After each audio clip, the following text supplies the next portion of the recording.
मनोज जरांगे पाटील यांच्या आंदोलनाला सोलापूरच्या जाधव कुटुंबियांनी एक आगळावेगळा पाठिंबा दिलाय। जाधव कुटुंबियांनी आपल्या घरातल्या बाप्पासाठी केलेल्या सजावटीच्या माध्यमातून जरांगेंना पाठिंबा दिलाय। मनोज जरांगेंनी आरक्षण मिळवूनच परत यावं अशी कामना जाधव कुटुंबियांची।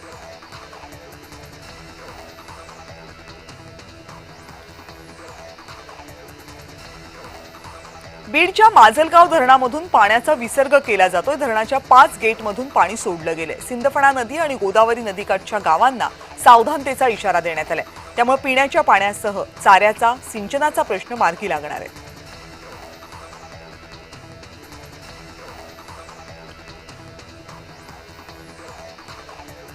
परभणीमध्ये शेतात पाणी साचल्यानं शेतकऱ्यांचं प्रचंड नुकसान झालंय। सोयाबीन, मूग आणि इतर पिकांचं नुकसान झालंय। गंगाखेड तालुक्यातल्या दुसलगाव इथं जिनिंग मालकाच्या मनमानीमुळे फटका बसल्याचा आरोप शेतकरी करतात। जिनिंग मालकानं पाण्याचं योग्य नियोजन न केल्यामुळे शेतात पाणी साचल्याचं शेतकऱ्यांचं म्हणणं आहे।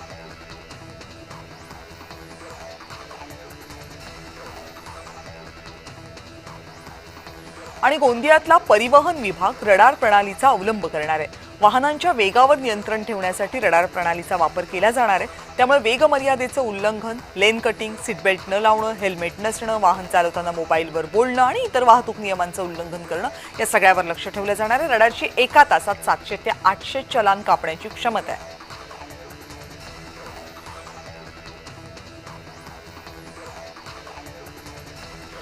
कोरेगाव तालुक्यामध्ये नायगाव ग्रामसभेत रोजगार हमी योजनेच्या लाभार्थ्यांची नावं आणि मजुरीच्या वाटपाच्या मुद्द्यावरून गोंधळ उडालाय।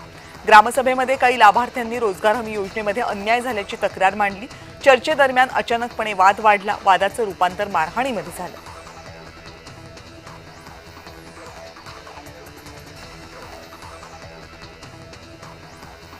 नाशिक जिल्ह्यामध्ये बाजार समितीत टोमॅटोचे भाव कोसळले। टोमॅटोला प्रति कॅरेट 200 ते 250 रुपये दर मिळतोय। भांडवल खर्च यामध्ये वसूल होत नाही, त्यामुळे शेतकरी चिंतेत आहे। काही दिवसांपूर्वी टोमॅटोला 700 ते 800 रुपयांचा दर होता।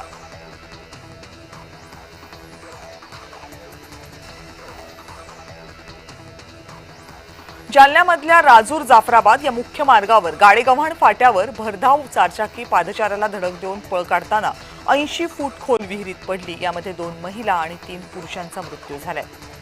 विहिरीमध्ये पाणी जास्त होतं, त्यामुळे बुडालेल्या प्रवाशांना वर काढण्यासाठी पोलिसांना आणि अग्निशमन विभागाला अडचणी येत होत्या। 7-8 तासांच्या प्रयत्नांनंतर हे मृतदेह विहिरीतून बाहेर काढण्यात आले।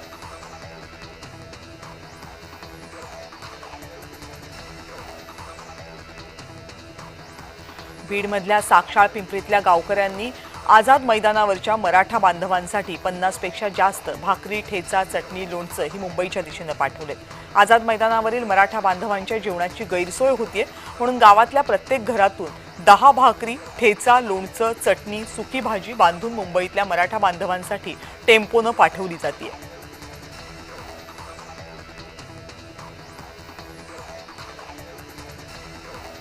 भंडारा तुमसर राष्ट्रीय महामार्गावर खड्डेच खड्डे आहेत। परिसरामध्ये रस्त्यावर मोठ्या प्रमाणावर खड्डे पडले, त्यामुळे प्रवाशांचे हाल सुरू आहेत। या खड्ड्यांमुळे वाहन चालकांना अक्षरशः जीव मुठीत धरून प्रवास करावा लागतोय।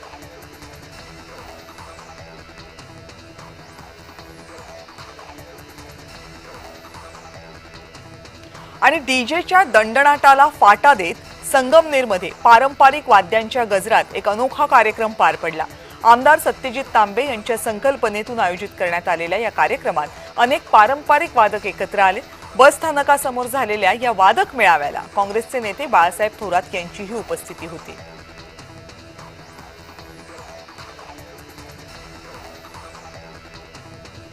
अमरावतीच्या एकविरा गणपती मंडळाला 80 वर्ष पूर्ण झालीत। आजपर्यंत पर्यावरण, पाणी आणि शिक्षणाचं महत्त्व पटवून देणारे अनेक देखावे त्यांनी सादर केलेत। सामाजिक बांधिलकी जोपासणारं गणेश मंडळ दरवर्षी नवनवे देखावे सादर करतं, जनजागृती करतं। एकविरा गणेश मंडळाचं शासनाकडून अनेक पुरस्कार देऊनही आतापर्यंत कौतुक करण्यात आले।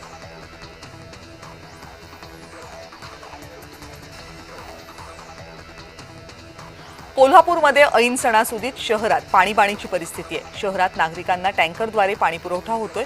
पाणी टंचाई असल्यामुळे नागरिक त्रस्त आहेत। कळमवाडीचा पाणी पुरवठा अनियमित आहे, म्हणून जबाबदार असणाऱ्या सर्वांवर कारवाई करावी अशा सूचना आमदार राजेश क्षीरसागर यांनी पालिका प्रशासनाला दिल्या।